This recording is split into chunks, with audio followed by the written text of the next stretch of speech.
पड़पड़गंज के अंदर जो है अवध ओझा जी कभी थे ही नहीं। पड़पड़गंज में शुरू से जो थी रवि नेगी की पुकार थी और रवि नेगी जी ने यहाँ पे बहुत काम किए हैं। वो जनता से जुड़े हुए नेता हैं, इसी कारण से पड़पड़गंज में कोई था ही नहीं, सिर्फ रवि नेगी थे। यही बड़े चेहरे इस बार चुनाव में हारे, क्या वजह रही, क्या वजह मान रहे? शिक्षा मॉडल की बड़ी तारीफ होती थी वो नहीं चल पाया, फ्री लॉलीपॉप की बड़ी तारीफ होती थी वो भी नहीं चल पाया चुनाव में। नहीं, वो कारण ये रहा कि शिक्षा मॉडल जो था उनका वो बाहर से था, अंदर से खोखला था।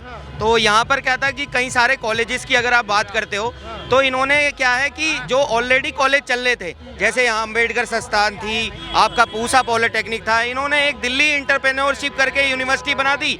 ना वो कॉलेज ही रहे, ना वो यूनिवर्सिटी, ना वो इंस्टीट्यूट ही रह पाए। तो इस कारण से क्या हुआ कि और जो बाकी इन्होंने टीचर्स यूनिवर्सिटी बनाई, दुनिया भर की यूनिवर्सिटी बनाई, उनके अंदर ना स्टूडेंट हैं और टीचरों को सैलरी देने के लिए नहीं है।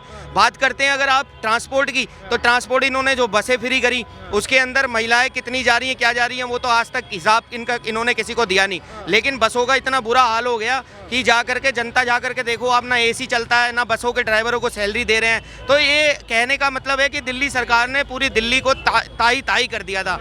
आप देखो, पानी इतना बुरा आ रहा था, घरों के अंदर लोग ना पी पा रहे हैं, ना नहा पा रहे हैं। उसके बाद आप जाकर के बाहर निकलो तो यहाँ पर जहाँ भी आप जाते हो, कोई भी अगर समस्या लेके जाते हो तो ये एक ही बहाना था इनके पास कि जी हमें केंद्र सरकार काम नहीं करने दे रही। तो जनता ने यही डिसाइड किया था, पड़पड़गंज की जनता ने, पूरी दिल्ली की जनता ने डिसाइड, जब तुम्हें मोदी जी काम नहीं करने दे रहे तो तुम हटो यार, हम मोदी जी को ही ले आते हैं। क्या कहेंगे अंकल जी, केजरीवाल हारे, सिसोदिया हारे, अवध ओझा अच्छा, बहुत अच्छा हुआ, बहुत अच्छा हुआ, बहुत अच्छा हुआ। हम तो चाह रहे गंद खत्म हो गया, गंद खत्म हो गया। सारी सड़कें खत्म हो गई सारा। कल कह रहा था वो व्हाट्सएप में कि मोदी दूसरा जन्म लेगा फिर भी नहीं आ सकता है। अब क्या रह गई उसकी बोलने, सब आ गया। तो क्यों नहीं झाड़ू चल पाई इस बार? झाड़ू नहीं चल पाया, झाड़ू तीन के अलग अलग बिखर गए, तीन के बस हो गया। तो क्या वजह मानते हैं जो इतने बड़े बड़े नहीं मानते, इसने जो वादे किए थे केजरीवाल ने वो पूरे भी नहीं करे। शीश महल अपना बना दिया, पहले बोलता था मैं गाड़ी नहीं लूंगा, बंगला नहीं लूंगा, अब सब कुछ ले लिया, गाड़ी भी ले लिया, बंगला ले लिया। शीश महल बनाने की क्या जरूरत थी इतनी बड़ी उसकी? क्या इतने करोड़ों अरबों? काफी उम्र हो गई, काफी चुनाव देखे होंगे, लेकिन जो सबसे बड़ा मुद्दा आपको लग रहा है इस चुनाव में, क्या वजह थी जो सबसे बड़ी, जो केजरीवाल को हार का सामना? सबसे बड़ी शीश महल ले डूबा या पिंक ठेके ले डूबे, भ्रष्टाचार शीश महल में ले डूबा, भ्रष्टाचार, सत्येंद्र जैन भी जेल में रहा, केजरीवाल भी जेल में रहा, सिसोदिया भी जेल में रहा, और ये यमुना का जो पानी साफ नहीं हुआ, सबसे ज्यादा ये डूबा। फिर कहता जहर मिला दे उसमें, कोई पब्लिक सब जानती है इसके, सब ये कारनामे इसको ले डूबे, कारनामे ले डूबे, कारनामे ले डूबे। क्या लग रहा है कभी दिल्ली में वापसी कर पाएंगे? नहीं कर पाएगा ये। अब पंजाब में जाएगा, एमसीडी में बीजेपी आएगी। क्या कहेंगे अंकल जी, कौन से कारनामे ले डूबे? पंजाब इनके घोटाले, सारे घोटाले, बस घोटाला, मोहल्ला क्लिनिक घोटाला, जल घोटाला, शीश महल घोटाला, आपका रिपोर्ट उन्होंने लाई, उसमें 7,750 रुपए का घोटाला है, वो बिल उन्होंने पेश नहीं करी कभी। असेंबली 5 साल चलाई और सिर्फ 5 बार बैठे हैं असेंबली में, तो काम कैसे होगा ये बताइए? मॉडल की बड़ी तारीफ करते थे लोग।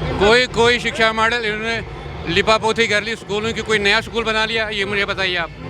नया स्कूल तो बना नहीं, कोई लिपापोती कर ली, वो तो ठीक है, वो काम है उनका, और कोई सफाई करेगा तो काम है उनका, ड्यूटी है, तो ये बात है। क्या कहें, क्या मुद्दे थे इस बार जो केजरीवाल चुनाव हार गए?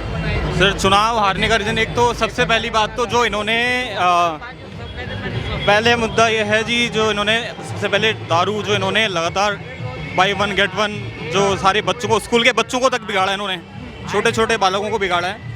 जो बच्चों को घर से 10 रुपये 5 रुपये बेटा ले, चीज़ ले लेना, ये ले लेना, वो लेना, बुरी संगतों में पड़े केजरीवाल जी की वजह से, पहली बात ये है। दूसरा मुद्दा ये है जो इन्होंने बोला जी हमने ये मोहल्ला क्लिनिक खोलें, हल्ला मचाए बोल के। मोहल्ला क्लिनिक अगर इन्होंने 100 खोलें तो 250 शराब के ठेके खोलें, शराब के ठेके 250 खोल दिए इन्होंने। मोहल्ला क्लिनिक कहा रहते हैं जी हमने मोहल्ला क्लिनिक खोल दिया, सबका इलाज कर रहे हैं, कुछ नहीं करा, बेवकूफ़ बना रहा है केजरीवाल, 2 मुँह साहब है, सीधी बात है। और सभी भाइयों को हम कहेंगे जय श्री राम। और दिल्ली के अंदर, हमारे राजधानी दिल्ली शहर में कमल खिला है, भगवा लहराया है, और हमारे पड़पड़गंज विधानसभा से रवि नेगी जी आए हैं जिन्होंने रात दिन एक करा। हाँ, रात दिन। केजरीवाल की पूरी टीम इस बार क्लीन बोल्ड हो गई। देखिए, केजरीवाल जी जो है ना, एक तो जिस विजन से 10-12 साल 15 साल पहले आए थे, स्टार्टिंग में उन्होंने 2-1 साल जो उन्होंने करा, उसके बाद जो है ना ये कमाने के सोर्स पे लग गए। अभी आप देखो जैसे शिक्षा मॉडल की बात करो, ऊपर ऊपर से लगेगा जो शिक्षा मॉडल सही है, अंदर से पूरा खोखला कर रखा। मनीष सिसोदिया जी शराब के दलाल थे, उन्होंने शराब में इतना दलाली करा, हर जगह हर गली में हर नुक्कड़ पे उन्होंने ठेका खोल दिया। और लॉकडाउन में जिस टाइम पे लोग खाने के लिए मर रहे थे, हाँ, उस टाइम पे उन्होंने जो है तो बाय वन गेट वन दारू दे रहे थे। हर कोई दारू के लत में लग गया। और उसके बाद जो उनका मॉडल था, अभी जो उन्होंने पटपरगंज से अवध ओझा जी को टिकट दे रखा, हाँ लॉकडाउन में, हाँ, देखिए झूठ बोलने की वो मशीन है। जब अभी आज से 10-12 साल पहले आप याद करिए, कपिल मिश्रा जी जब आम आदमी पार्टी से निकले थे तो उन्होंने ये आरोप लगाया था जो केजरीवाल जी जो है अंदर ही अंदर बहुत बड़े घोटाले कर रहे हैं। लेकिन उस टाइम पे ना कोई सबूत था, ना कोई बातें थी, तो उनकी बातों को इतना महत्व नहीं दिया गया। इनके साथी जो पुराने साथी थे, जैसे डॉक्टर कुमार विश्वास थे, जो भी इनके साथ थे, सब ने उनके ऊपर 10 साल से इल्जाम लगा रहे हैं केजरीवाल अंदर ही अंदर बहुत बड़ा घोटालाबाज है। और इनका कई वीडियो भी वायरल हुआ। लेकिन ये आज के टाइम में इतना एक्टिंग करते हैं। इन्होंने ये बोला जो हरियाणा वाले ने पानी में, यमुना में जहर मिला दिया। आप एक बात बताओ, ऐसा हो सकता है क्या जो कोई जहर मिला दे? पूरे दिल्ली वाले पानी पीते हैं। तो ये बरगलाने का काम करते हैं। जो मध्यम तबके के जो लोग हैं उनको किसी भी तरीके से वोट बैंक ले ले, फ्री का रेवड़ी बांट दे। क्या दिया उन्होंने? कुछ नहीं दिया। आज के टाइम में इतनी खराब स्थिति है। जो यहाँ से पटपरगंज से विधायक थे मनीष सिसोदिया जी, पिछले 5 साल में कभी भी नज़र नहीं आए, कहीं नज़र नहीं आए। लेकिन रवि नेगी जी नहीं जीते हुए थे। उनको मैं जैसे शाम में ऑफिस से आता था या सुबह निकलता था, उनको हर बार कहीं ना कहीं किसी न किसी गली में मिल जाते थे। और जो भी नॉर्मल समस्या है, ज़मीनी स्तर की समस्या है, उनको सुलझाने का काम करते थे। मेरा खुद का कभी कितने बार आधार कार्ड का कोई भी काम हुआ या मेरे बिल्डिंग में ही, तो मैंने ये देखा जो रवि नेगी जी हेल्प करते, जो इनके पीछे वाले ऑफिस था यहाँ पे, हर जगह हर गली में वो काम करते हुए आ रहे। कभी भी कुछ हुआ, जैसे लॉकडाउन था, मैंने लॉकडाउन में पटपरगंज विधानसभा में जैसे मैं देखता था, उनके अलावा कोई नेता नज़र नहीं आता था। लेकिन अभी जैसे इलेक्शन आया, पोस्टर पर हर नेता नज़र आ रहा, हर कोई नज़र आ रहा। केजरीवाल जी ने जो है ना 10 साल में इतना ज़्यादा दिल्ली का बेड़ा गर्क कर दिया, आप पूछो मत।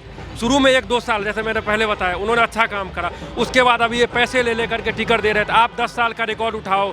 अभी उन्होंने जो है जैसे पटपरगंज से अवध ओझा सर को टिकट दे दिया। अवध ओझा जी टीचर बहुत अच्छे हैं, मैं उनका सम्मान करता हूँ। लेकिन राजनीति में उनसे पैसे लेकर के जो भी चीज़ें हैं, पब्लिक को सब पता होता है सर, सबूत। आपको उनको राजनीति में नहीं आना चाहिए था, राजनीति में आगे बड़ा गलती कर दिया उन्होंने। नहीं सर, वो टीचर के लिए बेस्ट है। मैं उनकी रिस्पेक्ट करता हूँ, अभी भी रिस्पेक्ट करता हूँ। एज ए टीचर बहुत ज़्यादा इज्जत करता हूँ। लेकिन सर वो पॉलिटिक्स में जो है ना पैसे दे करके, केजरीवाल जी ने टिकट का दलाली करा, पटपरगंज में, किरारी में, हर जगह करा। मनीष सिसोदिया जी को पता था मतलब पटपरगंज में उनका कोई इस बार इंपॉर्टेंस नहीं है, वो इसलिए यहाँ से जंगपुरा गए। जंगपुरा में भी उनको बुरी हार का सामना करना पड़ा। सर सबका रीज़न ये है, जो आप लोग भी जानते हो, जो शराब घोटाला ने केजरीवाल जी को, जो उन्होंने शराब घोटाला करा, वो उनको लेकर के डूब गए। यदि उनका ये सर कहना था, यदि आपको लगे जो मैं ईमानदार हूँ तो वोट देना, नहीं तो मत देना। देखो सर, जनता इनके सामने है। पब्लिक पहले उनको वोट दिया क्योंकि उन्होंने काम करा। लेकिन पिछले 10 साल से ये इलेक्शन, इससे विगत पिछला इलेक्शन, सर वो जो है ना कुछ काम नहीं किया। ज़बरदस्ती जनता के बीच में आए थे। हर बात में मोदी जी काम नहीं करने दे रहे। सर एक बात बताओ, यदि मोदी जी काम नहीं करने दे रहे हैं तो उन्होंने आयुष्मान योजना दिल्ली में भी लाया था। वो दिल्ली में आयुष्मान योजना सर लागू नहीं करने दिए। सर एक यहाँ पे मोहल्ला क्लिनिक है सर, वेस्ट विनोद नगर मेट्रो के सामने। कभी भी सर मैं भी 1-2 बार गया हूँ, मेरे आस पड़ोस वाले गए सर, कहने के लिए हमेशा वहाँ पे शटर लगा रहता है। कोई सुनने वाला नहीं, कोई देखने वाला नहीं। और 5 साल में सर आप पटपरगंज में किसी भी बच्चे से पूछ लो, बुजुर्ग से पूछ लो, माता बहने से पूछ लो, कभी भी मनीष सिसोदिया जी नज़र नहीं आए सर।